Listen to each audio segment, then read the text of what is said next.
شاہ medical surgical میں خوش آمدید۔ آج ہم نیفریکٹومی اور اس کی اقسام کے بارے میں بات کریں گے۔ ویڈیو شروع کرنے سے پہلے براہ کرم لائک، شیئر اور سبسکرائب کریں۔ نیفریکٹومی کا تعارف۔ نیفریکٹومی ایک جراحی عمل ہے جس میں گردے کو جزوی مکمل طور پر نکالا جاتا ہے۔ یہ سرجری اکثر کینسر، شدید نقصان، دائمی انفیکشن جیسی حالتوں کی وجہ سے ضروری ہوتی ہے۔ یہ عمل اوپن سرجری لیپروسکوپی کے ذریعے کیا جاتا ہے، اور اس کے خطرات اور صحتیابی کے عمل کو سمجھنا ضروری ہے۔ گردے کی اناٹومی۔ گردہ، جو ریڑھ کی ہڈی کے دونوں جانب واقع ایک بین شکل کا عضو ہے، خون کو فلٹر کرنے اور پیشاب پیدا کرنے میں اہم کردار ادا کرتا ہے۔ اس کے بڑے ڈھانچوں میں رینل آرٹری، وین اور یوریٹر شامل ہیں۔ اس اناٹومی کو جاننا نیفریکٹومی سرجری کو سمجھنے کے لیے ضروری ہے۔ نیفریکٹومی کے اشارات۔ نیفریکٹومی اکثر رینل سیل کارسینوما کے لیے کی جاتی ہے، جو گردے کے کینسر کی سب سے عام قسم ہے۔ یہ شدید صدمے، دائمی گردے کے انفیکشن، بڑے پیچیدہ گردے کی پتھریوں کے کیسز میں بھی ضروری ہو سکتی ہے۔ نیفریکٹومی کی اقسام۔ ریڈیکل نیفریکٹومی میں پورے گردے، ایڈرینل غدود اور آس پاس کے ٹشوز کو نکالنا شامل ہے۔ یہ عمل عام طور پر بڑے جارحانہ ٹیومر کے لیے کیا جاتا ہے، اور اسے اوپن سرجری لیپروسکوپی کے ذریعے کیا جا سکتا ہے۔ نیفریکٹومی کی اقسام۔ جزوی نیفریکٹومی، جسے نیفرون بچانے والی سرجری بھی کہا جاتا ہے، گردے کے صرف ٹیومر بیمار حصے کو نکالتی ہے، جبکہ باقی صحت مند ٹشو کو محفوظ رکھا جاتا ہے۔ یہ عمل چھوٹے ٹیومر کے لیے جب گردے کی فعالیت کو محفوظ رکھنا ضروری ہو تو ترجیح دی جاتی ہے۔ آپریشن سے پہلے مکمل معائنہ۔ ایک جامع پری آپریٹیو اسسمنٹ میں خون کے ٹیسٹ، امیجنگ اسٹڈیز اور گردے کے فیل کے ٹیسٹ شامل ہیں۔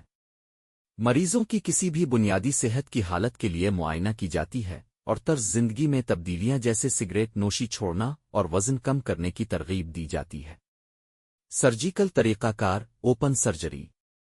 اوپن نیفریکٹومی میں گردے تک رسائی کے لیے پیٹ سائڈ پر ایک بڑا چیرا لگایا جاتا ہے، جس سے براہ راست دیکھا جا سکتا ہے اور رسائی فراہم ہوتی ہے۔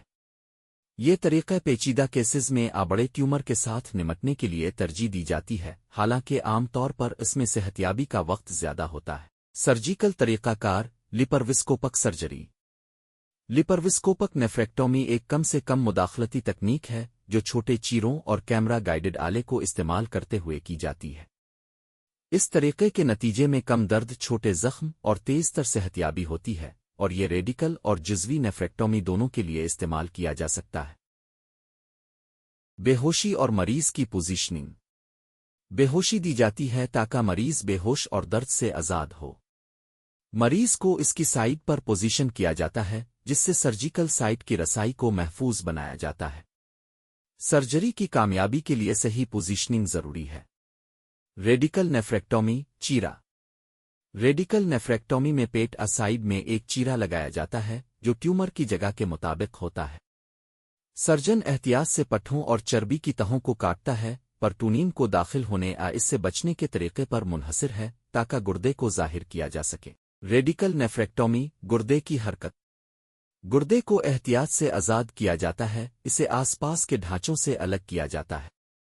رینل آرٹری اور وین کو شناخت اور قلب تقسیم کیا جاتا ہے، اور یوریٹر کو کاٹ دیا جاتا ہے، جس سے گردے کو مکمل طور پر نکالنے کی تیاری ہوتی ہے۔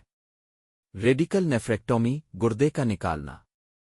پورے گردے، ایڈرینل غدود اور آس پاس کے ٹشوز کو نکال دیا جاتا ہے۔ قریبی لمف نوڈز بھی معائنہ کے لیے نکالے جا سکتے ہیں، اور نکالا ہوا گردہ پیتھولوجیکل تجزیے کے لیے بھیجا جاتا ہے۔ سرجیکل سائٹ کو بند کرنے سے پہلے خون بہنے کی روک تھام کو یقینی بنایا جاتا ہے۔ ریڈیکل نیفریکٹومی۔ بندش۔ گردے کو نکالنے کے بعد سرجیکل ایریا کو خون بہنے کے لیے معائنہ کیا جاتا ہے، اور کسی بھی باقی رہنے والی رگوں کو ہیماسٹیسس کو یقینی بنانے کے لیے باندھا جاتا ہے۔ پٹھوں اور جلد کی تہوں کو پھر ٹانکوں اسٹپل سے بند کیا جاتا ہے، اور ضرورت پڑنے پر ڈرینیج ٹیوبیں لگائی جا سکتی ہے۔ چیرا اور دیکھنا۔ ایک چیرا لگایا جاتا ہے اور گردے کو ریڈیکل نیفریکٹومی کی طرح ظاہر کیا جاتا ہے۔ گردے کے ٹیومر بیمار حصے کی شناخت کی جاتی ہے، اور ریسیکشن کے مارجن کی منصوبہ بندی کی جاتی ہے تاکہ زیادہ سے زیادہ صحت مند ٹشو کو محفوظ رکھا جا سکے۔ رینل برتنوں کو خون کے بہاؤ کو کنٹرول کرنے کے لیے عارضی طور پر قلب کیا جا سکتا ہے۔ جزوی نیفریکٹومی۔